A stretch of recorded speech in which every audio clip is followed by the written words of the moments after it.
Everyone, thank you so much for being here today. I'm Maddy Martin. I'm the head of growth and education for Smith.ai. We are a 24/7 virtual receptionist and intake service. We do answering, scheduling, intake, and payments for solo and small firm attorneys and many other service businesses, which we will be talking about LinkedIn strategies for tomorrow. So if you haven't signed up for that, please do. But today's topic is focused on the do's and don'ts of paid consultations for attorneys. So if you're not an attorney, you're sure to get a lot of value out of this, but specifically for attorneys, we know that it's a real pain point to figure out what is your approach, strategy, tactics, reasoning behind consultations and charging for them or not. So joining me today is Allison Williams of Law Firm Mentor and Dan Lear of Gravity Legal. I will let the two of them introduce themselves, and then we'll get into the meat of the discussion today, where we'll cover the ramifications of free consultations, how lawyers should charge for them, ways to elevate your firm and attract more clients through paid consultations, and then solutions built for attorneys to schedule and monetize those new client meetings. So Allison, please introduce yourself to the group today. All right, so hi, for everyone who does not know me, my name is Allison Williams. I am known as the Law Firm Mentor, and my company, Law Firm Mentor, is a business coaching service for solo and small law firm attorneys. We help them to grow their revenues, crush chaos in business, and make more money. And in addition to lovely Law Firm Mentor, I also am the host of the Crushing Chaos with Law Firm Mentor podcast, where I have wonderful hosts like Maddy and Dan, who have their own shows, but also have been invited onto my show to share with you strategies about optimization of your marketing, sales, people, and systems in law firms. So that's in a nutshell what we do here at Law Firm Mentor. Wonderful. All right, Dan, let's hear from you. Hey, everybody. I'm Dan Lear. I'm the head of marketing and partnerships at Gravity Legal.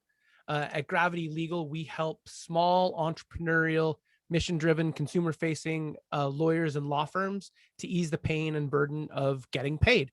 I'm a former practicing licensed attorney here in Washington State in Seattle, and really excited to talk about this topic. I feel like it's a little more polarizing than most people might think. So I'm excited to sort of dig in with Maddy and Allison and talk a little bit more. And then I also, have a podcast as well. It's called Financially Legal. We talk about the economics of running a business, particularly obviously a law firm. So love to have you check it out and listen in. All right, awesome. Well, thank you both for being here again, and thanks for explaining a little bit about your backgrounds, which are much richer and more in depth than we can get to on this webinar. But let's really get into it. So the do's and don'ts of paid consultations. I think that there are a lot of people here who haven't even dipped a toe into paid consultations, really wondering, is it for them? Is it possible to navigate those waters of paid consultations based on specific practice areas, and finding a reason to move forward with an approach for paid consultations, if you can find that it works for you, that just is in sync with your motivation, your motto, your lifeblood behind your firm. So what I mean by that is, sometimes there is a feeling with paid consultations, and there's a lot of controversy, I think, around them as a result of going to law school, not going to business school, not having any sales or marketing or funnel training, so to speak, for moving a new potential client through to a paid client. And as a result, there's just a lot of hidden optimizations that can be done, paid consultations being one of them, to help move the most qualified potential leads to the consultation stage and then to the new paying client stage. And what we see, just as some background here before we get started, is that there is hesitation because of a lack of business acumen, a lack of business training and confidence.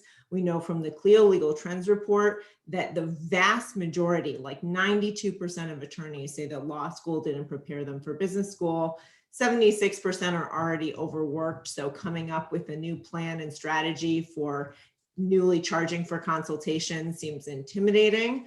Not to mention the fact that, depending on the growth stage of the attorney at their law firm, there may not be an appetite for turning anyone away, even though we know that the majority of new potential clients who book a consultation do not end up hiring that attorney. Now, talk to Allison about her close rate, and you'll see a completely different, flipped on its head statistic, right? So what is it that actually allows you to have paid consultations and improve your close rate, not turn people away or turn people off because of your charging for consultations, but in fact, building confidence, building trust, building meaningful value and expectations properly set from the get-go? All of these things come into play in this discussion. So if you are here and you're of the mindset that it's not for you, or you tried it and it didn't work, it eliminated too many leads at the top of the marketing funnel, so to speak, you were uncomfortable and were waiving payments maybe that were due to you for those consultations when you tried to charge, there are so many ways that it can go wrong, but many more ways that it can go right. And that's why Allison and Dan are here today to talk about what not to do, what to lean into and do more of. And we're going to go through a lot of the nitty gritty here. So I hope that so far this is resonating and there are pain points that we will solve for you. Please add your questions so that we know, are we meeting your needs with this presentation today? We would love to be hearing from you throughout, and I will do my best to present those questions at the right time to Allison and Dan. So first I'm going to go to Allison and really want to get into the discussion to talk about how we think about paid consultations for law firms and how to align this strategy, this tactic with your firm's goals, with your workflows so that it's operational, it's not just fiscally desirable, and how to even involve A/B testing, which is something that Allison really talks a lot about, and understanding which iteration is best for your clients and your firm. So Allison, do you want to talk a little bit big picture first about aligning your consultation strategy with your firm's goals and why that's important? Yeah, so that's such a great frame for where I think we need to start with this conversation, which is the one area that I know lawyers are most resistant. So we always start with the pain point, right? So the thing that everyone has to understand about consultations is that when you are offering someone a consultation on the phone, when you go through your intake process, that is a sales process. Even if you don't think of yourself as a salesperson, even if you don't consider yourself trying to promote the idea of selling something to a person you're trying to help, you're trying to serve, you're a professional, ultimately you are having a conversation with a person in order to reach a point where you exchange economic value for the work that you're going to do for them. So you are engaged in a sales process. And if you don't approach the entirety of your intake process as a sales process, if you don't build in the things that people need in order to reach a conclusion on their own, that they are in fact going to hire you, not because you have convinced them or pushed them or persuaded them even, but because you have engaged them in the type of analytical process that got them into the emotional energy and the analytical thought frame where they made that decision on their own, you are taking a crapshoot for every person that calls your office. It's not that you can't get on the phone, do a name, rank, serial number. Hey, who are you? What's your name? What's your email? You want to come in for this type of consult? Give me the facts. Sure, let's book you for Tuesday, and I'm charging you X dollars. you can absolutely get people to hire you or to buy your consult when you do that. However, that is because they have already made up their mind before you got there. So that means typically your marketing is exceptional. It means they were personally referred to you. So John Doe comes in and is like, you know, I was referred to you by my next door neighbor who says you were the best criminal defense lawyer in the world, and I am now committing the same crimes as my neighbor. Or I need a divorce, and my next door neighbor's wife came over and she divorced him because she and I had a thing going. So now I want a divorce too. You know, however you got there, those are the types of relationships that will likely lead you to, you know, having someone hire you. But if you're talking about what we would refer to as cold traffic, people who don't have a relationship with you or someone in close nexus to you when they come to you, what really will get them to a place of making that decision is having a sales conversation. And that isn't as intimidating as lawyers think that it is. It is about asking questions far more than giving information. It is about asking questions to seek out what is urgent to that person. And once you learn what is urgent to that person, the goal is then to offer them the solution to their urgency. And in an intake process, that really is scheduling the consultation, right? So I called with a problem. I'm telling you about the problem. And now I'm telling you why the problem matters to me. And as soon as we hit that point, you get that information, you offer them the solution. That's when they're primed to buy the solution that is scheduling an appointment. If you don't approach it that way, again, you're leaving opportunities on the table. So for newer law firm owners, people that are a little bit more economically distressed, like, oh my God, I don't want to turn anyone away. I think you have to really ask yourself, not just what is the likelihood of me getting this person, but what is the system for how I'm going to approach all of my intake calls? Because systems create freedom, right? They create continuity, predictability, reliability. And if you take one person as a one-off and say, I'm going to do it the old way of name, rank, serial number, appointment, and charge, or name, rank, serial number, appointment, and no charge, you have the opportunity that is less statistically less likely to lead a person to a yes than if you were to ultimately engage in a true sales process. So I always recommend that people do that as opposed to kind of the I'm desperate, let me try to get the person in, and free gets them in, even though we also know that that also has the highest no-show rate. So it actually doesn't tend to get them in as much as we might think it does, but it does ultimately get some people in. So Allison, I mean, those are such great points. And I think just to touch on for a second, being proactive, knowing the questions that you need to ask to just determine, are they a good fit for your firm? Depending on sort of the accelerated growth that you're planning, the growth stage that you're in, are you new? Are you refining? Are you turning more people away? No matter what growth stage you're in, there are a few statistics that I want you to be mindful of for everyone listening here before we move forward. Allison has hit the nail on the head. You need to proactively ask questions. Now, that will also lead you to proactively share information and not just ask questions. You want to set the stage and the boundaries. You want to lead that conversation because guess what? You are leading that conversation every step moving forward. During this conversation, if you let them railroad, tell their entire life story, just let you be the secretary filling in the form and asking those routine questions without really getting into the meat of the matter, right?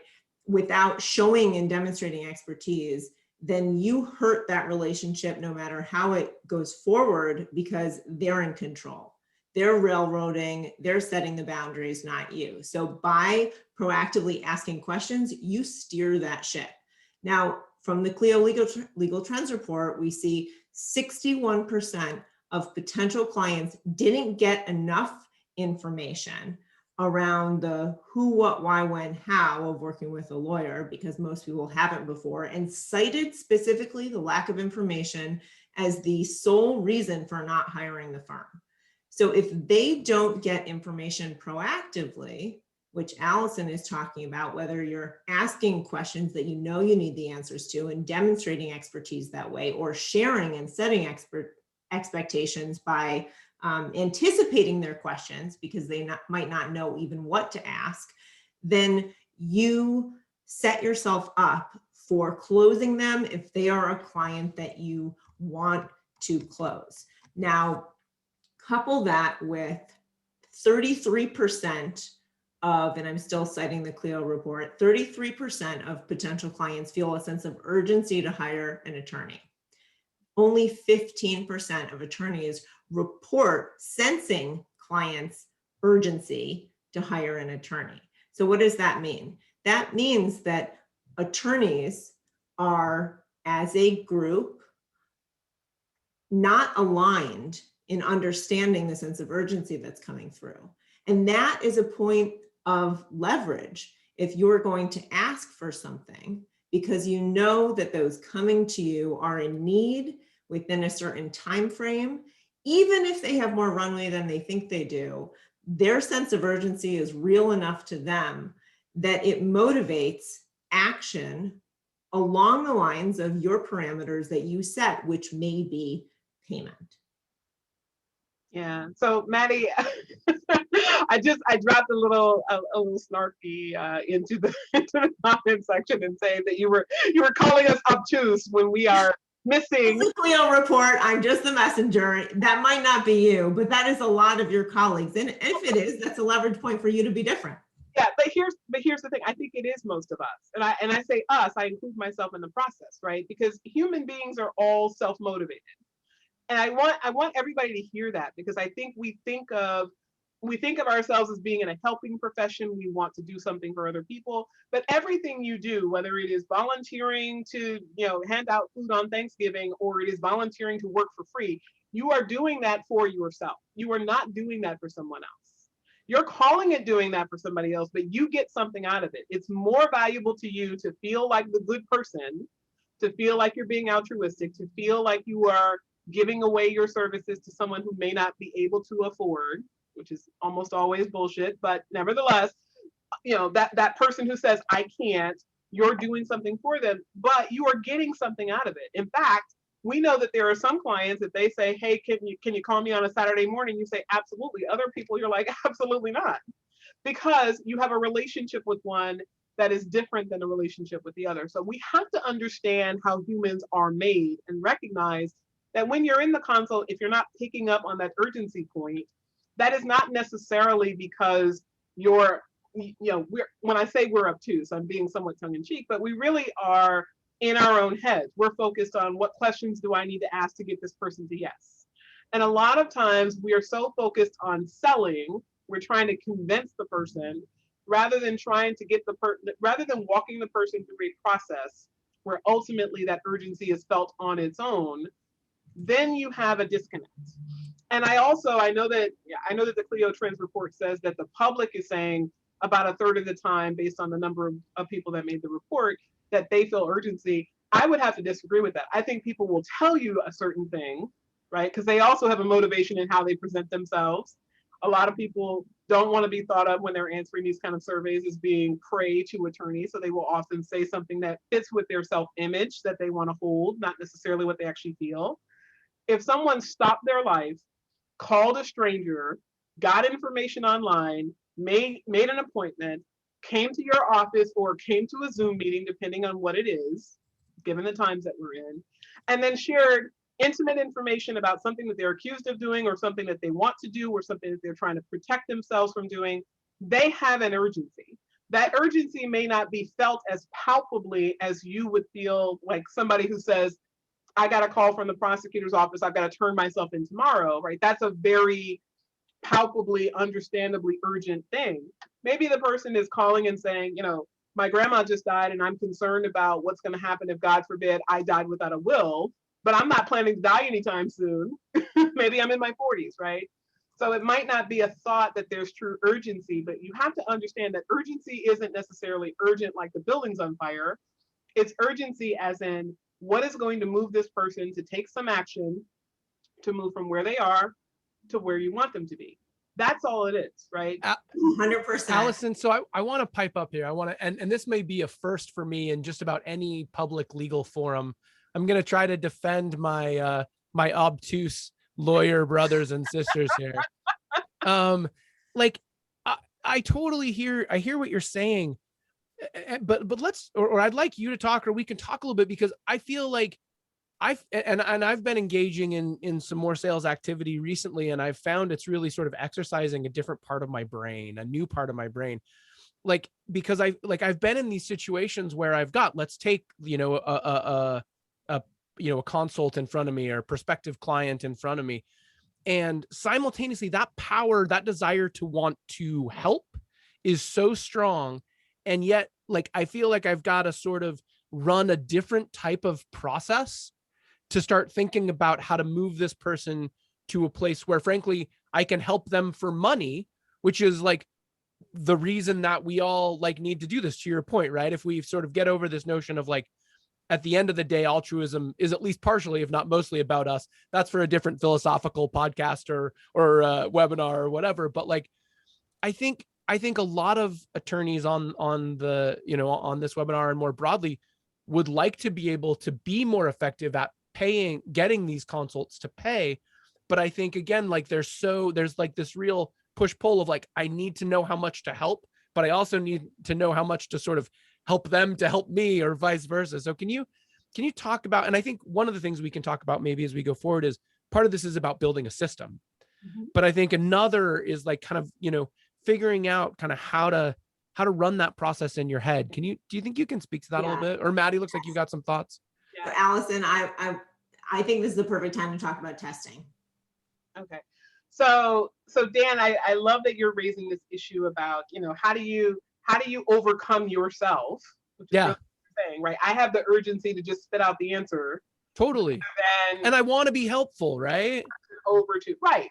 And by the way, when I said that, being selfish is about us, or helping is about us, it's also about the other person, right? Mm-hmm. It's not like altruism goes away because we also get something out of it. So I don't mean to suggest that we don't want to help. Most lawyers I know are inherently in their profession because they want to help people.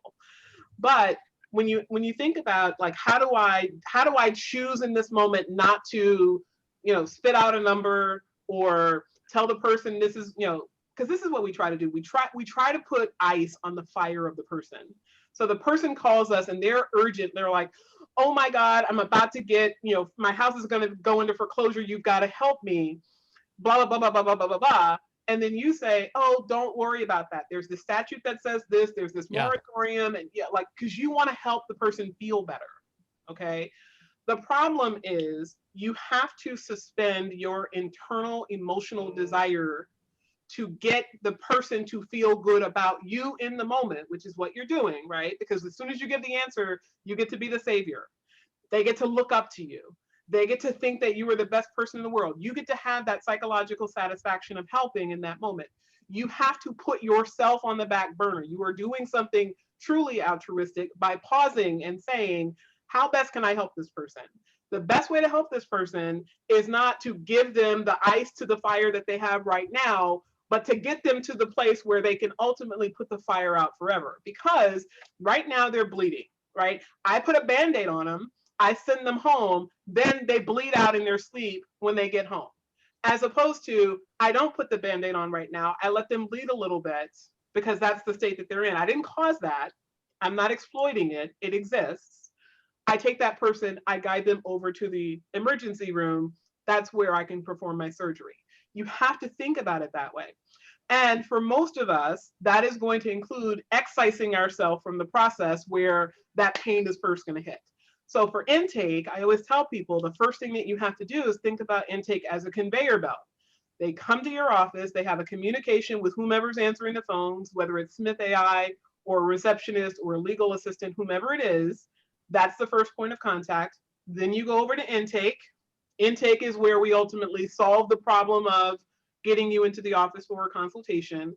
And then you have your consultation where sales is going to happen, and you're going to move the person from intake over to sales through the sales process and then turn them over to the legal department. And you have those 4 parts of your sales system, whether you have one human being that's in all 4 of those roles, or you have 4 distinct human beings in those roles.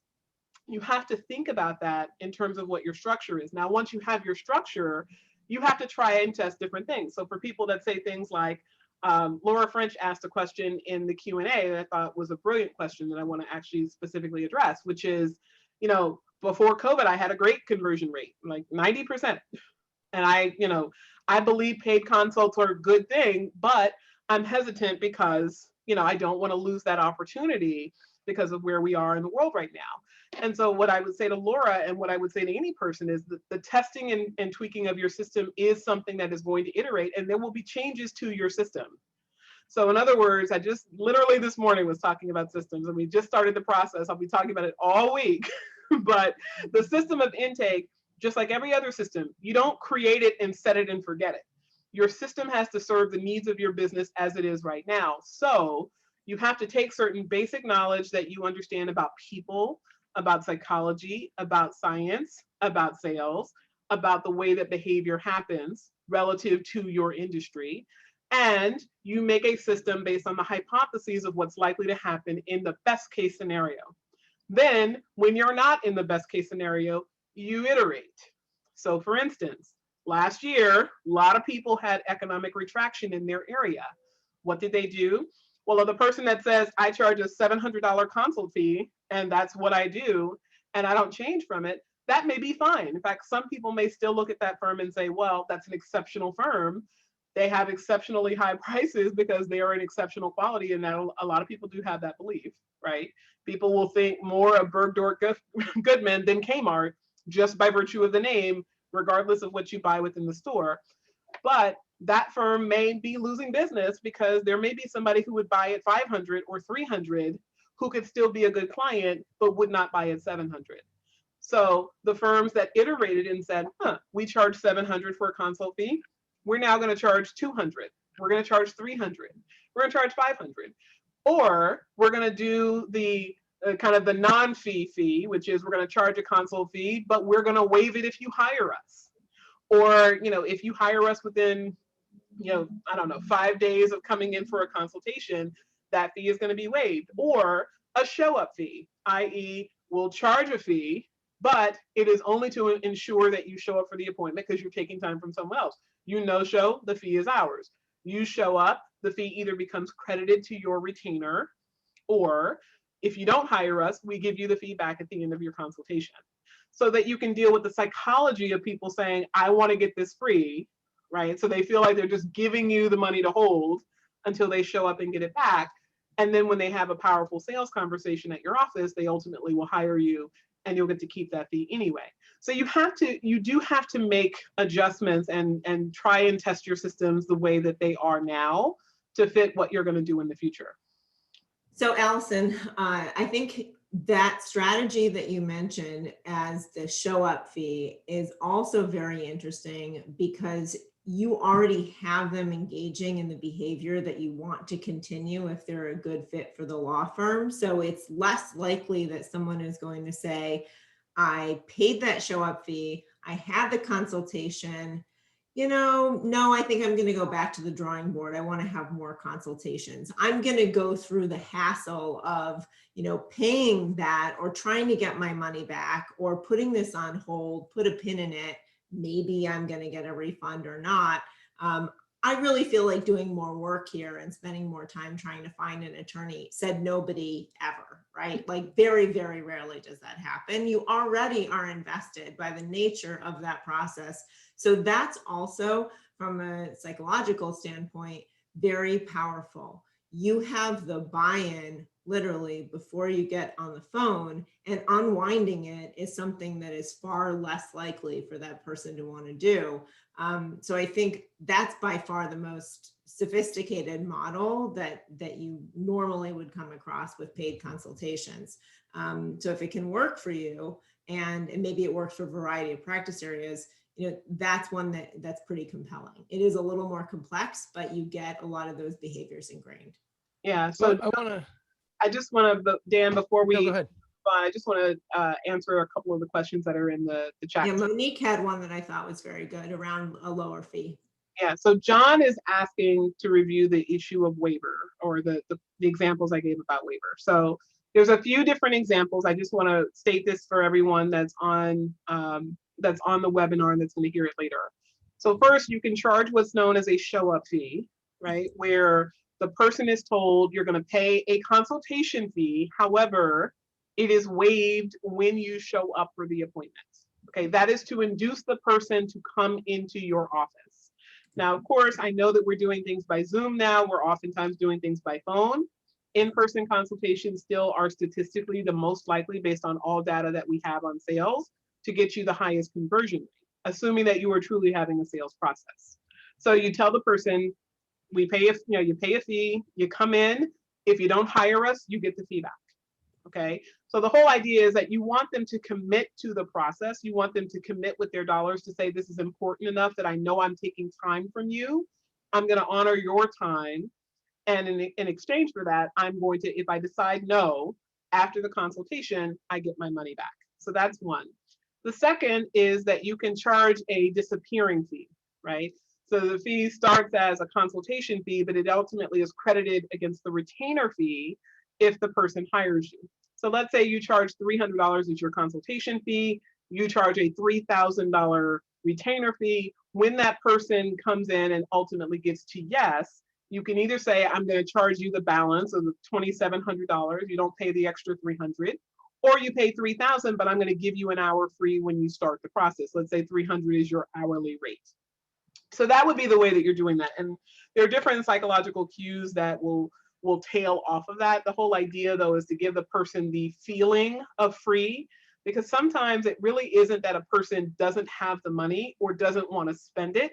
Is that it's oftentimes that the person doesn't want to feel bad about themselves if they made the wrong choice. So they have a lot of resistance around, I don't want to hire the wrong attorney because I've had a negative experience with an attorney in the past, or because people have told me attorneys are blah, blah, blah.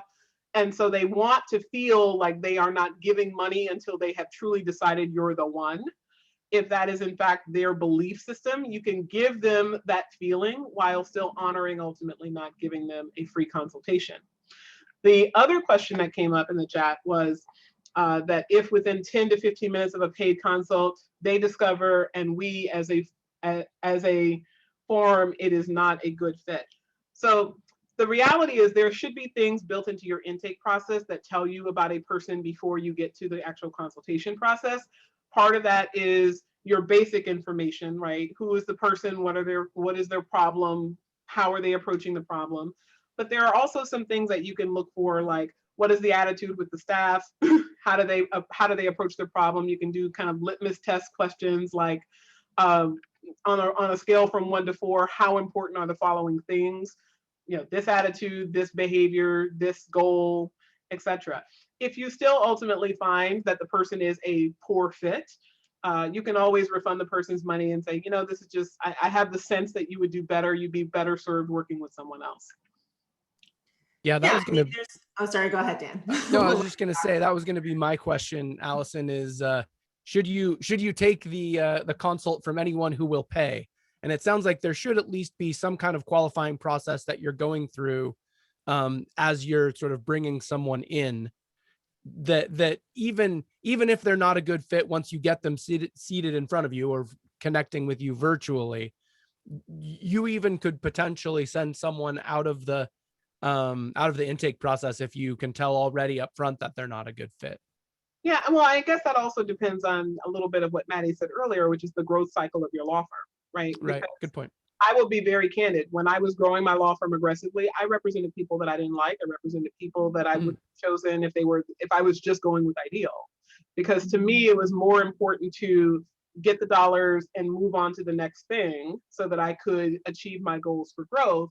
Now, I ultimately would never take someone if I felt there was a problem with how they treated my staff, or if I thought there was, if I thought the person had, in family law is what I practice. If I thought the person had a motive that would harm a child, I wouldn't say, I'll just look past that. But, you don't always get to have exactly what you want, when you want it, how you want it from moment one, if your primary goal is growth. Because in the process of growing, you're going to encounter employees that aren't your best, clients that aren't your best. It is a process of growing. So you're going to grow in your knowledge, your skill, your understanding, exceptions of what it is that you want to create. But at some point you can say, here's my breaking point on a scale from 1 to 10. If you're not at least a 7 with my liking of you or my tolerance of you or my desire to work with you, I ethically can't do that. So that's the cutoff point. But everybody's not going to be a 10, right? There's some people you love, and there's some people that you like, and there's some people that you're neutral toward.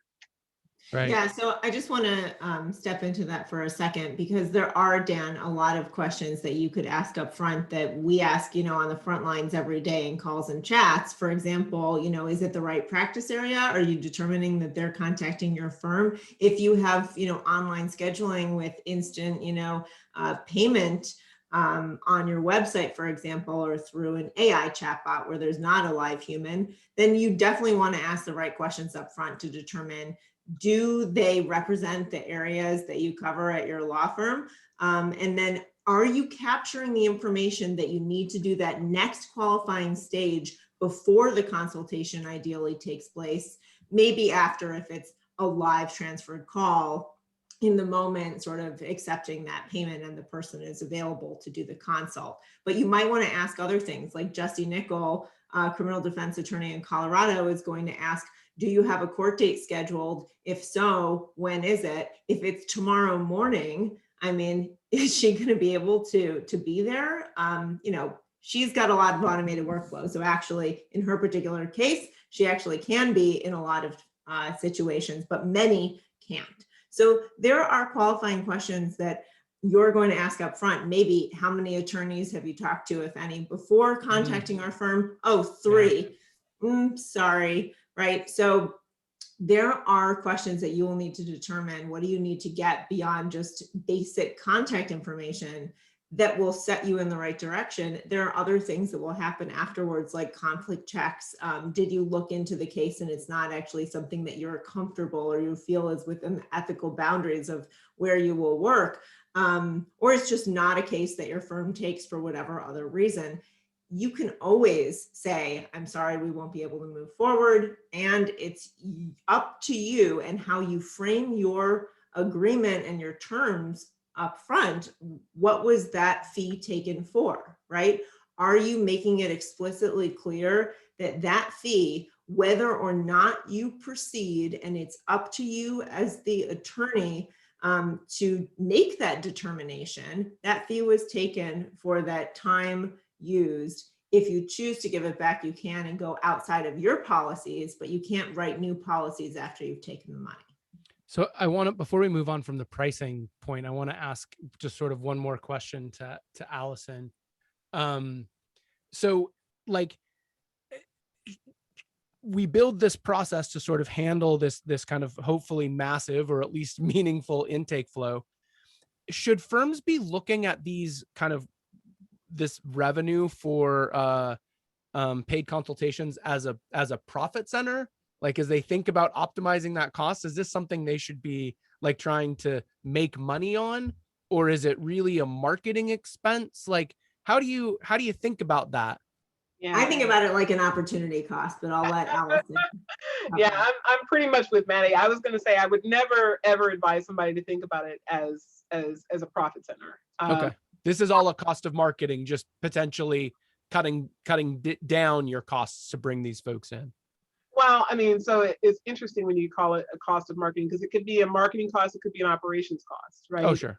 It's opportunity cost on charging a client that you already have when you're charging a consult. And for most people, not universally, but most people I hear charge a fee for the consult. They don't charge by the hour. So if I charge $350 an hour, I don't charge $350 an hour for the consult, even though some people do. Some people just cut it off at an hour, even if you're spending an hour and 15 minutes between reviewing the intake notes, having the consultation, following up with the person if they don't close. So you have to think about it as it's an investment in the business. But I do tell people, and I advise my clients on this, and we talk about this a lot in Law Firm Mentor, which is you have to know the metrics of your intake system the same way you have to know the metrics of anything else in your business. So one of those numbers is, what is the cost to actually transact to get the person into the office as a client relative to the cost of actually having the work done? So we went through a very detailed analysis when I decided to move from having an attorney to having a non-attorney be the person to sell legal services in my office. And I remember I'm the only owner of my law firm, so I didn't really have to consult anybody. But at the time I did want to bring other people into the fold. So I actually talked to a couple of my more senior attorneys at the time. And the first thought was, oh my God, people are never going to hire from a salesperson. Well, we have a multi-million-dollar law firm, people hire from the salesperson. But, once we kind of got past that, that's not going to happen, that fear, then the next thing was, what is the cost to do it the traditional way versus the cost to do it with a salesperson?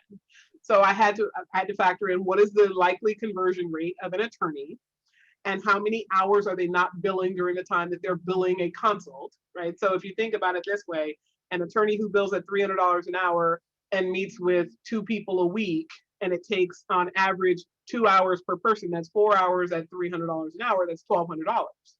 So then I hire a salesperson. If that salesperson has a cost for the firm that is less than $1,200, we're at a point of breaking even, or we're going to be essentially a little bit more profitable with the salesperson. That's assuming that the conversion rates are equal, and almost universally, lawyers are not salespeople. So if you hire a good salesperson, you're going to get a higher conversion rate. You're going to have more people returning off of that $1,200 investment versus when you have lawyers doing it. So again, all of that is about the metrics of how you structure your system. And you have to know those metrics in order to make a wise decision instead of a fear-based decision, even though it's understandable for a lot of people having not done this before. Like, how do you get there? And instead of making a decision that's based on gut, because a lot of people will say, oh, if I can get somebody to call my office, I have a 99% conversion rate. And then I've never found a lawyer that estimates that number accurately, like never. The ego wants it to be like 99%, and then you like get into the numbers and it's more like 70, it could be 60, and it's based on warm traffic, not based on all traffic. So there's lots of different, numbers that kind of float around our heads, but you have to know those numbers very intimately. So I just wanted to address a few questions, and then I want to make sure that we have time for Dan to talk about actually implementing payments as part of the intake and consultation process, which he's very well equipped to do. Just a couple questions though before we move on to that. So one question that came in is how do you use a lead intake person, and how is it different from using a virtual receptionist? That's a great question. So a virtual receptionist is going to be your front line. They're going to be on your calls, on your chat, answering texts, answering Facebook messages, right? So that is the initial screening, greeting, transfer point. You're collecting, you're asking, do you have that court date scheduled for tomorrow morning?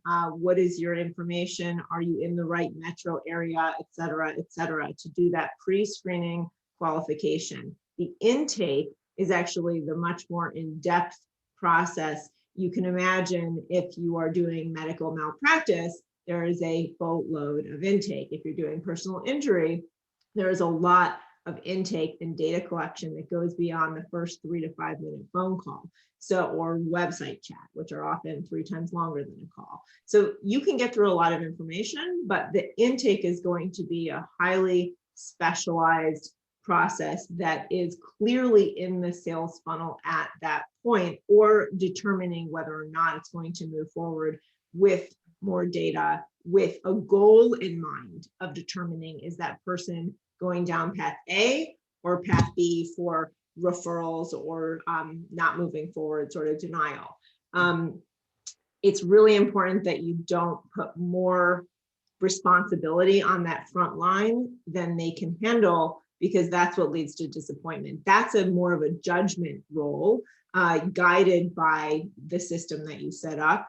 And people who are doing that triage work are not the right people to do that more in-depth judgment and steering. Allison, do you want to add anything to that? No, I think we have covered this pretty thoroughly. I'm answering a question in the Q&A, but it's such a good question. I think it really would benefit everyone to hear it, which is, does the salesperson meet with the prospect after the lawyer has done the initial consult? If not, when do they come into play? And the way that I have structured it in my office, and the way that I advise my lawyers who are choosing to do that, my lawyer clients who are choosing to do that, is to structure it in a way that you don't see a lawyer until you pay. Just like when you go into a doctor's office, you don't see the doctor until that copay has been collected, right? It's not like I come, I get my service, and then, oops, I'm sorry, I don't have my credit card with me, or oops, I don't have Sorry, my insurance card didn't go through. Like, you get pre-approved for insurance before you have a medical procedure. Before you have a legal procedure with someone in my office, you have paid for that procedure. So you have already committed with your retainer fee. We already have your signed retainer agreement, etc. Because the salesperson is designed to save the time and money of the lawyer who would otherwise have to consult with a person who comes in as a prospect. And it, by the way, is all about packaging. It's about conveying value. And what we ultimately do is we talk about our director of client services. That's the title that she has. We have that person there in order to do several things. One, to determine that we have a solution for the problem that you have, right? She doesn't give legal advice, but she can certainly issue spots. She can identify who is the right person to ultimately be able to help this person, right? Based on experience, knowledge, personality, all those sorts of things. So it feels like more of a customized concierge relationship, i.e., we're not just handing you over to an attorney and letting you pay for a question mark. We're coming in and having a process whereby we determine if we want to work with you, and if so, who is the person that is best suited to work with you. And notice I said, if we want to work with you. So you want to convey to the public that, you're not Burger King. They can't come in and have you their way. You are a professional. You have a certain level of skill, knowledge, experience, etc., that is of value to the marketplace. And you're not waiting around for anybody to come and just write a check to you.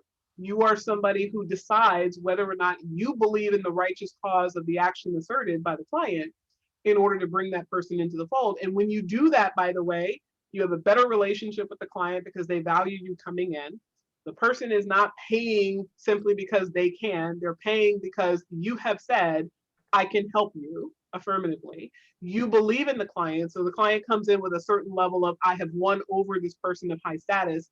It creates a balanced relationship whereby the attorney is the leader, right? The attorney is not better than, but the attorney is the leader in that situation and is ultimately leading the client to the right result.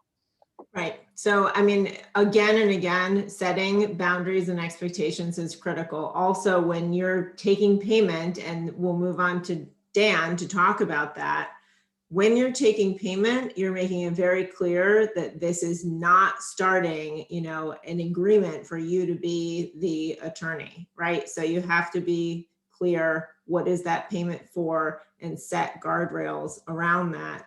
We even recommend at the initial conversation, like if someone engages in a website chat on your website, it's important to even say that conversation doesn't represent an attorney-client relationship. It's not legal advice. A lot of potential clients think that they're in touch with a law firm that's governed by, now I'm getting legal advice. The more upfront you are, the more that you write your policies in fifth grader English, the better, right? Be extremely clear and overthink all of those things. So let's move on to Dan. Thanks for your patience, Dan. No problem. And so many great questions for Allison. I'm really glad that you brought all those things up. I want to talk about now, for our last 10 minutes, how in the world do we actually get clients to pay? I mean, we know that credit cards and online payments are here to stay, and you're definitely leaving money on the table if you're not taking online payments. But how is Gravity legal, and how do you, as someone with deep industry expertise, see the future for payments, and how do we make these paid consultations happen with the least friction possible? Absolutely. And I actually, Daryl just sort of put this on a platter, ask, how would you best handle accepting payment when there is no physical virtual assistant? And the answer is, you can do it electronically, Daryl. That's the magic of this process. I want to just kind of frame what we've had, and I know we've just got a few minutes left, so I'll try to kind of tie some of these threads together. But I think what you've heard us iterate over and over is that, and if you haven't heard us, let me say this explicitly, and I mentioned it earlier, you need to build a system for this. This is not like something that you will probably likely be able to handle yourself. Maybe as you're growing and you're the only one there, you need to, like Allison was saying, you need to think about these different buckets, but this is a system. And if the system works well, obviously you'll be bringing business in, but it should also flow fairly seamlessly. And that should include kind of one of the most important, but also one of the most mundane pieces of this, which is actually getting the money from the prospective client to pay for this initial consultation. And so let me just throw a couple of different ideas at you to sort of help you think through this.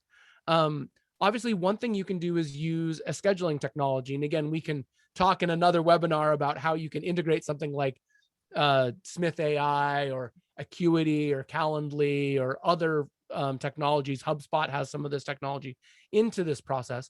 But one thing you can do, and we do this, but other payment processors do it as well, is drop what we call just a standing link into one of these intake kind of workflows, if you will. So this is just a link that charges the same amount every time. Let's call it $250 for ease and convenience. And the client gets sent that link and they just pay $250. That's your initial consult link. If you want to get more sophisticated, another way is to actually sort of look at a deeper integration. I'm going to drop this into the chat right now. So excited to announce that Smith.ai and Gravity Legal are working on an integration. You can get the details at the link I just dropped into the chat. But this will help automate this process even further, both facilitating the Smith.ai folks to take payment for your consultations, but also automating it and allowing it to be handled in chat if you want to do it that way. There's a ton of different ways that you can do this, but again, Daryl, you couldn't have sort of teed it up better. Like that, you absolutely need a system to be handling this. B, if you can do it electronically, it's a lot easier instead of trying to take checks or cash at the time of payment. And C, especially in a time of COVID where a lot of these, you may never even meet with the person kind of face to face. Facilitating this payment through some kind of electronic means is going to make your life a lot easier. Just as a teaser, I also did a little bit of research about how lawyers where this money should go, whether it should go into your trust account or your operating account. That's a whole nother probably days worth of content, or at least if not a half day. But in the resource center materials that we'll be sending out at the end of the day with the link to this recording, I'll drop some of the ethics opinions that I found into that so that you folks can read up. The short version is it's really going to depend both on what the nature of the consult is. Is it more of kind of like a legal information or just a meeting, or are you actually planning on giving them advice? And then also where you're located. Some states allow you to take earned upon receipt retainers, some don't. Some you'll have to take the payment kind of, potentially real time. Again, there's a lot of nuances around this, but I'll drop some of that into the materials so that you can read them later. Awesome. Dan, thank you so much. There's a lot of questions, as to be expected, around, Allison recommending sales professionals rather than you or your repurposed, sort of long-suffering paralegal to be on sales calls where they're super uncomfortable, but they want to impress their boss. There's too much to get into. We've got 5 minutes left, but I think the moral of the story is, and maybe the soul searching to do now is, what is the point of that conversation for that intake specialist? For if you have multiple attorneys at your firm, also think about who is the best person to handle those consultations. Maybe it's not every single attorney who is carrying on consultations. It's only a select few who are really great at it, or there's one person who's out there, sort of pounding the pavement, trying to drive interest, and another is taking those consultations. So some of this just has to do with, what are you naturally talented in doing? What are you interested in doing? Where is your appetite? And then what about the team? So if you think about sales professionals, they have leaned into an industry, an area of work that they are hopefully good at. If not, calling references helps, and trial periods help. Paralegals have not leaned into that. You probably have not leaned into those initial conversations. So when it comes to, would I rather have a sales professional asking an attorney legal questions? How does this work? Is this a qualified lead? Sort of those questions that you get to know and improve upon over time. and they get minimized, versus the paralegal not having time for profitable, billable, high margin work. I would much rather train the person who's already really skilled in that nuanced, challenging field of sales than pull the paralegal off work that I'm going to make money on as an attorney, and am not an attorney, and have them focus their time on what they are best suited to and most enjoy doing for their long-term retention and happiness. So in this conversation, it's not just how do I prevent the people asking me questions, but also how do I keep my team doing what they are best at doing and they love to do and where their career path is growing. Because as business owners, you have to think about your team and taking good care of them, because those you take good care of will take care of you. So it has a lot more to do than just, am I picking a salesperson or a paralegal to be in that role? Yeah. So Maddy, I just there are a lot of questions that came up. I did not know I was opening Pandora's box with, with referencing a sales professional, but there are a lot of questions about that. And I wanted to just kind of bring this all full circle. Since we're talking about paid consultations, that naturally implicates both the intake process and the sales process at the point of consultation. So I have some free resources for everyone. And I know that Dan is going to be putting this into a resource that we're going to be sending out to everybody, but I just want to let you guys know what they are as we go through this process. So first, for those of you that want to optimize your intake process, I'm a big proponent of using services like Smith.ai if you are a smaller shop, if you have fewer leads, especially because you can ask for what you want. You can oversee that process with someone who is only going to be taking a few calls. Once you get to 100 or more calls a month, I recommend that you actually have an on-site person dedicated to your intake. Whether you do an outsourced person company, or you do an on-site person, you need to have a certain level of communication, a certain amount of training, and there is a big process associated with that. So I'm actually teaching a free webinar on this on Wednesday, March 10th. That's 2 days from today, at 9:00 a.m. Eastern Standard Time. And yes, there will be a replay for those of you that are on the West Coast or are just not early folks. So if you sign up for the webinar, the link is in the chat for you there. I also wanted to give you guys a resource to help for those of you that are afraid to charge and not sure what to say when someone says, I don't have the money, or I don't want to pay until I met the attorney and know that I want to hire the attorney. I have created a cheat sheet specifically for dealing with those objections in intake, okay? So the intake objections cheat sheet is a 2-page document. You can download it. The bit.ly is in the chat. Again, it's bit.ly LFM-intake-OBJ for objections. And then finally, all that we have been talking about is sales process. Sales process is different for a professional than if you were to just go out and Google, how do you sell? Or teach me how to sell. There are some great resources out there. I'm a big fan of Sandler. I'm a big fan of the RAIN Institute, but neither one of those really intersects with being a professional and licensing requirements and the restriction on giving legal advice. So I wanted to cover that in a training for lawyers.